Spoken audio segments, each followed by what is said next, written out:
Hey, it's Robert here. Hope you're having a great day wherever you are. I'm out walking the dog. It's a bit grey and a bit wet and a little bit chilly as well, but I love these mornings when we can just get out in the fresh air and have a break from the office and just really just enjoy the countryside a little bit. I don't know if you can see behind me, there's a field full of sheep. They don't seem to be too bothered with the weather, do they? Anyway, to the point of the video, I felt like I needed to have a little bit of a kind of mini rant this morning, all about the subject matter of speaking your truth and controlling the controllables. You see, I come into contact all the time with so many people, especially folks that are coaches and consultants, who worry too much about other people's opinions of what they say, do, how they dress, whatever it is. They're just always concerned, always wasting their precious energy on worrying about how they're being conceived, or perceived, I should say, by other folks. Now, you see, that's a problem. Let me give you an example. Let's talk about Gary Vaynerchuk for a second. I'm going to be switching arms here because every now and again my arm's going to get tired. But let's talk about Gary Vaynerchuk for a second. I mean, Gary, bless him, he does very well for himself. And yet he drops the F-bomb like you and I would use the word thee and and. Now, by the way, that's not a judgment, that's just an observation. I love Gary V. I think the amount of value he gives for nothing is incredible. And people eventually, even those that are challenged by his use of language and the way he comes, you know, because some people think he's a bit of a douchebag when they first come across him, they quickly find out that that is just a conclusion they came to very quickly because of the way they're judging. And that when you dig a little bit deeper, he's a fine chap with all the right principles at heart, who really is giving back to millions of people for no real gain of his own. Now, my point being, Gary is just being Gary, okay? If Gary wants to say fuck, Gary will say fuck. If he feels he needs it to accentuate or emphasize a point, he'll throw it in there, and he won't blush, he won't worry about it. He understands that for every person that is compelled to walk away and call him a douchebag, another 10 will connect and flock to him. Why? Because of the authenticity of the man. Because he's speaking his truth, because there's real integrity there. Whether you feel comfortable with his delivery or his choice of language, well, that's down to you, and you can make a choice, right?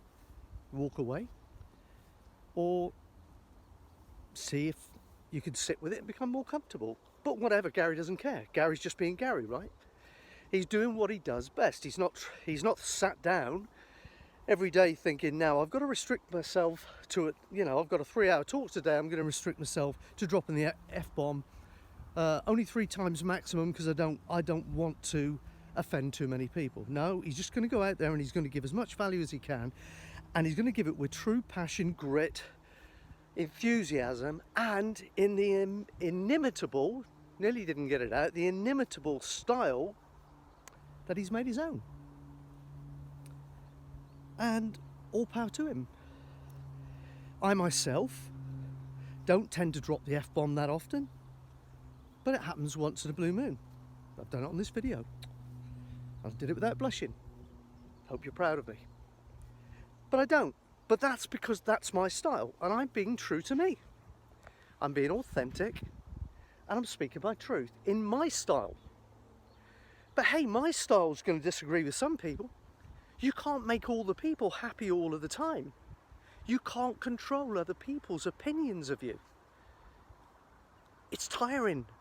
It's stressful. The only opinion you can control is the one you have of yourself, right? Control the controllables. When you're trying to be somebody else, and when you're conforming or trying to conform to some perception that you have of what other people expect from you, that's not natural. That takes real effort to do and real effort to maintain. It's not the way you want to live your life. what I would suggest for you is to step into your greatness. What do I mean? Start by accepting who you are, learning to love who you are, warts and all. You are unique. You have a unique life. You have a unique life story. You have a unique way of communicating and contributing to this beautiful world of ours. Okay, Gary's got his way, I've got mine, you've got yours. I cannot be you, you cannot be me. I can't be Gary, he can't be me. Don't try to be somebody else. Control the controllables. Control you. Just be you. Speak your truth. Because you know what? You might worry about offending people and losing your audience.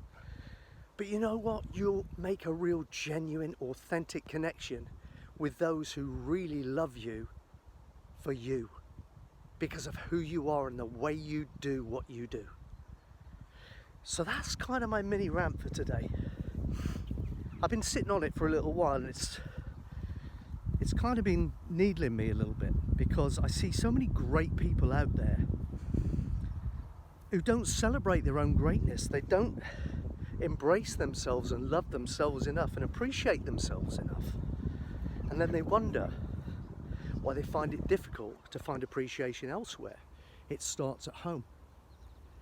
You must learn to love and appreciate yourself first. Embrace yourself, and then you can start to step into the greatness that I was talking about earlier. And don't ever worry that you will lose your following, your tribe, whatever label you like to attach to the people that you're trying to communicate with or to reach or impact. Because the ones who love you, for your unique style, the way you do things, your message, your story, they'll stick with you. They'll become voracious readers of your content.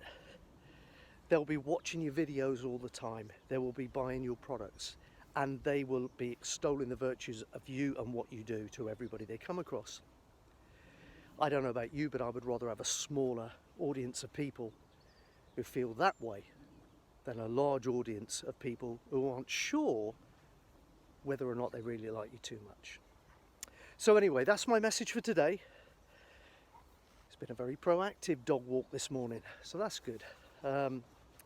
Saved a bit of time by doing it on the dog walk too, which is cool. I wonder what I'll use that time for today. Okay, look, I'm going to stop rabbiting. I'm going to get myself back now before it rains, because it's looking like it wants to. I hope that's impacted you. And if you have any doubts, if you've had doubts in the past or any doubts right now about who you are and your ability to be, do and have everything that you want in life, stop right now. Take a good look at all your strong points. Stop magnifying what you perceive to be your weaknesses, and celebrate yourself. Be grateful for being you. There is only you. There is not another one like you. You're special. Step into your greatness. Make things happen. Check in with me again soon. Take care. Bye.